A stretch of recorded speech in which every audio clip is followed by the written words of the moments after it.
What's up, guys? Today's book of the month is Psycho-Cybernetics by Maxwell Maltz. This book is phenomenal. Maxwell actually was a plastic surgeon that noticed that some of his patients who he's working with, he changed their faces and whatnot, different defects, and maybe they got into a car accident and whatnot.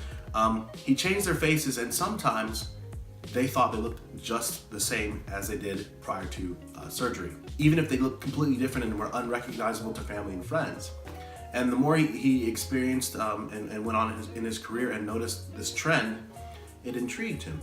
And he started to do some research. And what he found out was that these people's self-image did not change, even though their faces were completely different. And then he noticed when people's self-images were tied into how they looked, and he did a surgery for them and it made them feel better, and their self-image completely changed, then they were a completely different person, which I think is very interesting. Now, what he basically talks about in this book, I'm not going to go into everything because you really should read it yourself. Actually, we're going to put a link in the description below where you can find this book on Amazon. But what he talks about in this book is that basically it is impossible to live in opposition to the beliefs that we hold about ourselves. It is impossible to live in opposition to the beliefs that we hold about ourselves. He brings out that we are engineered for success by our Creator. And when you think about that, it means that if you're failing in any area of your life, it's because you're not believing that you were engineered for success. When I realized that, and it impacted my life, I started to live in accordance with that, realizing that my mind is a goal-seeking device. It's called an automatic success mechanism. Basically, if I give my mind a goal, my subconscious mind, will do everything in its power to create that goal or have that end result become a reality in my life. The how of how you get from point A to point B is not so important, but having a crystal clear end goal is what's necessary for that automatic success mechanism to be started or aimed at. Basically, your mind is like a heat-seeking missile that if you aim it at a target, will find a way to get there. It gives a lot of different examples. It talks about visualization, how important it is, and how clearly picturing what it is we want helps us kind of get to our goal faster. It gives examples of people that are in sports or in competitive chess matches or whatnot, and how they simply visualize winning, visualize what it is they wanted, and how their mind worked overtime to help them get to that place that they wanted to be at. I made a couple notes for myself here. The word cybernetics actually comes from a Greek word which literally means steersman, which means that our job is to give our subconscious mind something to steer toward, and the brain takes care of the rest. Now, what I learned is that because whatever we believe about ourselves becomes our reality. If we believe that we are not good enough or we're not smart enough, those things will become true in our lives. And if you're working with children, or if you are working with yourself and you believe that you're not capable or you're not good enough, then basically your beliefs become a self-fulfilling prophecy.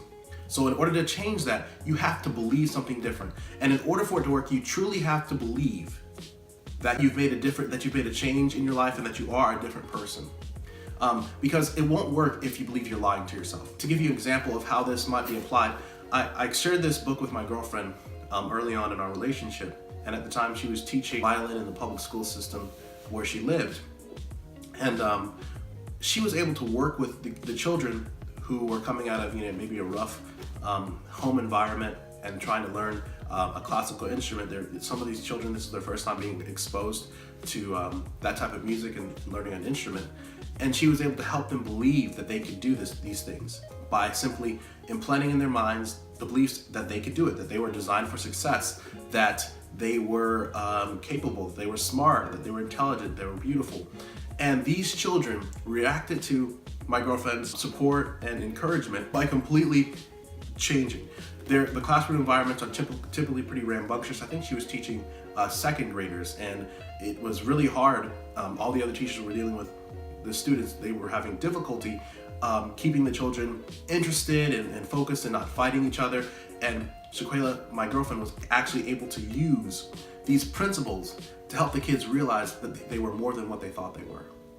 help them realize how special and important they really are. And these children responded by believing, first of all, that they could do it. And once they saw that they could do it and believed, then they were actually able to do it.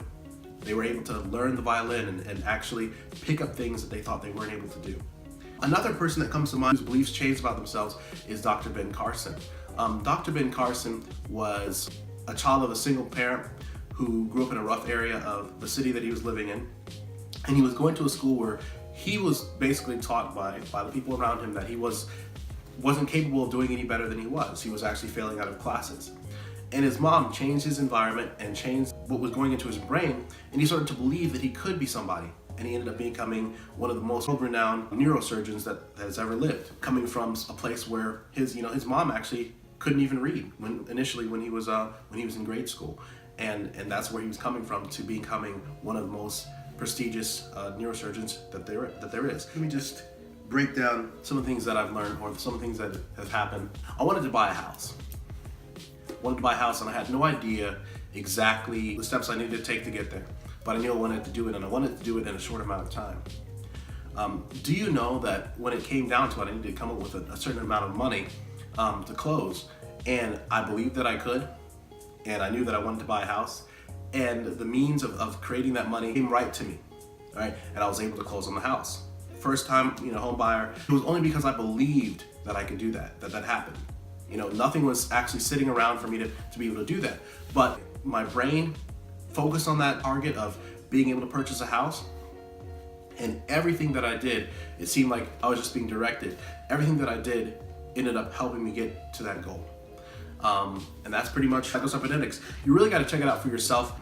So many successful people recommend this book and refer to this book when they're talking about what kind of helped them change their minds. A lot of professional athletes refer to this book, a lot of professional golfers, of course. The book has been phenomenal in my life. I mean, I need to probably read it again. I've read it several times already, but it is so phenomenal. And if you read it, he actually has a 21-day plan for success that you can follow along while reading the book. I'm really not doing this justice, guys. You really need to check it out for yourself. It will change your life. You will be so thankful that you went ahead and picked up this book.